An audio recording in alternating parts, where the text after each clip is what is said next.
NC land जिहाद को संरक्षण दे रही है। बीजेपी प्रश्न पूछ रही है, कह रही है कि उनके रिश्तेदारों के पास वक्फ की इमारतें हैं। सरकार विधानसभा के कामकाज में खुद बाधा डाल रही है। बीजेपी भी ये प्रश्न पूछ रही है। बीजेपी ने स्पीकर के फैसले का समर्थन किया। स्पीकर ने देखिए कई बार मना किया कि इस पर चर्चा नहीं हो सकती, ये कोर्ट में है।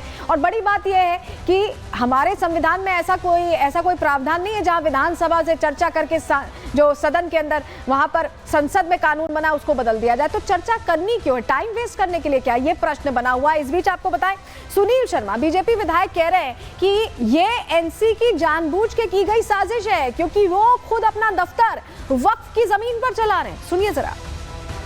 नेशनल कॉन्फ्रेंस धार्मिक भावनाओं को उत्तेजित करके जम्मू कश्मीर में भूमाफियाओं को बचाना चाहती है, और वो भूमाफिया हैं जो इनके कार्यकर्ता हैं, जो इनके रिश्तेदार हैं। मैंने पहले भी कहा है कि जम्मू कश्मीर में एक लैंड जिहाद चला है और जम्मू प्रोविंस में एक डेमोग्राफिक इन्वेजन हुआ है, और जिसे एक लेजिस्लेटिव प्रोटेक्शन देने की कोशिश करते हैं। और मैं इसे एक संज्ञा देता हूँ लेजिस्लेटिव जिहाद की, जिसमें नेशनल कॉन्फ्रेंस फ्रंट पे है लेजिस्लेटिव जिहाद चलाने में, और उन भूमाफियाओं को बचाना चाहती है जिन्होंने वक्फ के नाम पे गरीबों के नाम पे यहाँ पे ज़मीन हड़पी हुई है। मैं कोट करना चाहता हूँ, नेशनल कॉन्फ्रेंस के कई ऑफिस, विशेषकर जो इनका मेन ऑफिस नहीं सुबह वहाँ कश्मीर में है, वो भी वक्फ की ज़मीन पे है। इनके रिश्तेदारों की बिल्डिंग्स वक्फ की ज़मीन पे हैं। वो इनको दर्द चल रहा है, और इसके साथ साथ ये लैंड जिहाद को यहाँ पे एनकरेज करना चाहते हैं, लैंड जिहाद को प्रोटेक्ट करना चाहते हैं, लेजिस्लेचर के द्वारा लेजिस्लेटिव जिहाद चलाना चाहते हैं, जो ये असफल हुए। और एक और बात स्पष्ट करना चाहता हूँ, मुझे लगता है जम्मू कश्मीर की तारीख में, इतिहास में पहली बार हो रहा है कि सरकार ही सदन को चलने नहीं दे रही है। सिर्फ जम्मू कश्मीर विधानसभा के अंदर ऐसे हालात नहीं बने हैं, जो बहुत से विपक्षी चेहरे वो लगातार मुस्लिमों को भड़का रहे हैं, आग लगा रहे हैं। कैसे, आप समझिए, वक्फ कानून का विरोध विपक्षी दल लगातार करते आए। संशोधन बिल था, तब से राजनीतिक दल मुस्लिमों को भड़काने में जुटे हुए। उन्हें बता रहे हैं कि आपकी मज़ारें छीन जाएंगी, आपकी मस्जिदें छीन जाएंगी, जबकि ऐसा कुछ है ही नहीं।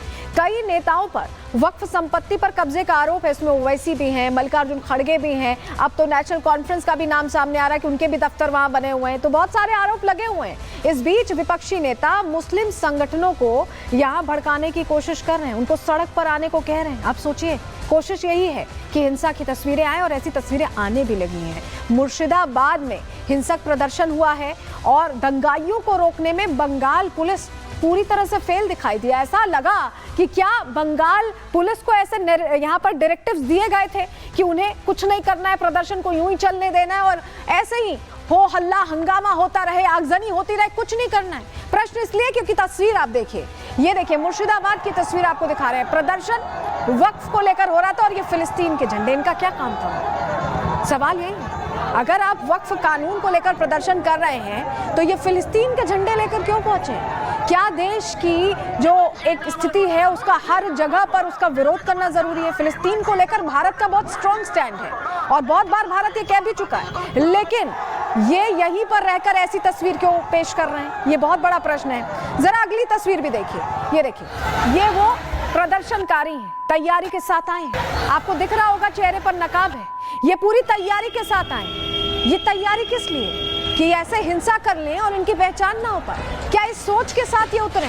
क्योंकि तस्वीर तो यही बता रही है, जो आगजनी की तस्वीरें आप देख रहे हैं, ये सब कुछ होता रहा और कोई रोक नहीं पाया। बंगाल पुलिस क्या कर रही थी उस वक्त? या दीदी ने कहा हुआ था अपनी पुलिस से कि कुछ नहीं करना? बहुत सारे प्रश्न हैं। आप देखिए, जितने भी ये चेहरे हैं, जितने भी उपद्रवी हैं, ये चेहरा ढककर आए हैं।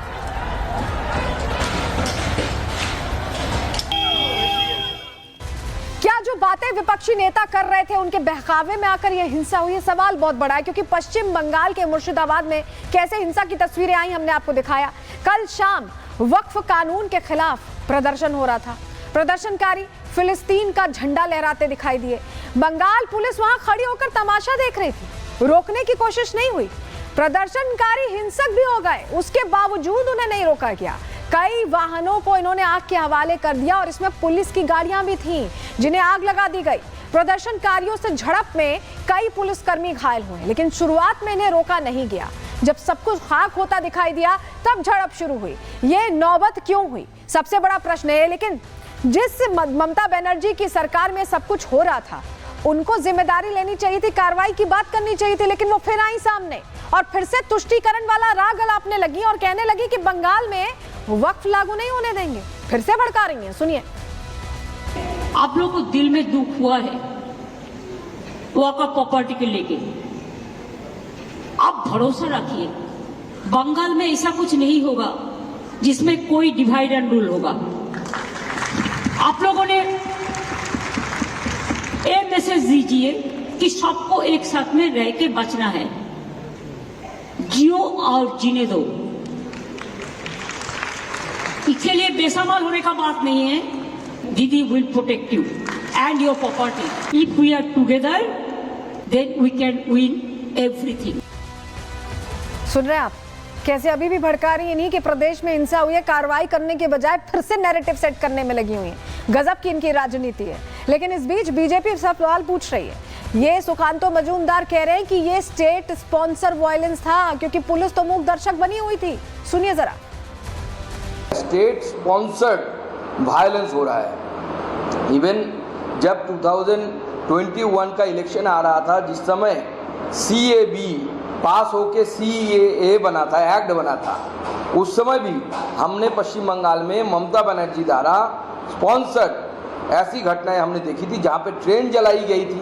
ममता बनर्जी जिस तरीके से अपीजमेंट पॉलिटिक्स कर रही है, आगे आने वाले समय में बंगाल पश्चिम बंगाल रहेगा कि पश्चिम बांग्लादेश बन जाएगा, इसको लेके आप पश्चिम बंगाल के हिंदुओं के मन में डाउट हो रहा है।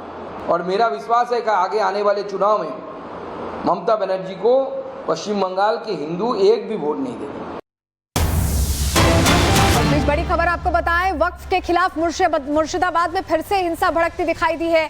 सूती इलाके में आज वक्फ कानून के खिलाफ आगजनी और प्रदर्शन हुआ। उपद्रवियों ने यहां पर आगजनी की तस्वीर देखिए। पुलिस ने लाठी चार्ज भी किया। ये देखिए, टायर जलाकर विरोध प्रदर्शन कर रहे हैं, आगजनी कर रहे हैं। और विरोध एक बार फिर मुर्शिदाबाद में दिखाई दिया। सूती इलाका बताया जा रहा है जहां पर हिंसक झड़प हुई। तो मुर्शिदाबाद में लगातार जो प्रदर्शनों का दौर है वो थम नहीं रहा है और प्रदर्शन तक सीमित नहीं रह रहे, बल्कि उग्र प्रदर्शन हो रहा है, आगजनी की जा रही है। बंगाल के मुर्शिदाबाद की तस्वीर कल और आज की आपको दिखा रहे हैं। एक जैसी तस्वीर इसलिए लग रही है क्योंकि हालात एक जैसे हैं। और यहाँ पर बड़ी बात यह है कि अब भी ममता बनर्जी की पुलिस हालातों पर नियंत्रण नहीं कर पाई, क्योंकि वो भड़काने में अभी भी लगी हुई है। ये पश्चिम बंगाल से तस्वीरें सामने आ रही हैं। वक्फ को लेकर बकायदा बार बार विपक्षी दल नैरेटिव सेट कर रहे हैं कि उनका सब कुछ इस कानून से छीन लिया जाएगा। मुस्लिमों को वो बरगला रहे और उनकी बातों में आकर देखिए किस तरह की तस्वीरें सामने आ रही हैं। ये तस्वीरें बता रही हैं कि इनका एजेंडा यही था और ये हो भी रहा है। फिर से हिंसा भड़की है। तस्वीर देखिए जहां आज भी प्रदर्शन चल रहा था और ये प्रदर्शन हिंसक हो गया। उपद्रवी आगजनी कर रहे हैं। कल और आज की तस्वीर देख लीजिए और दोनों ही तस्वीरें मुर्शिदाबाद की ही हैं। कल भी आगजनी की तस्वीरें सामने आई थी और लगभग यही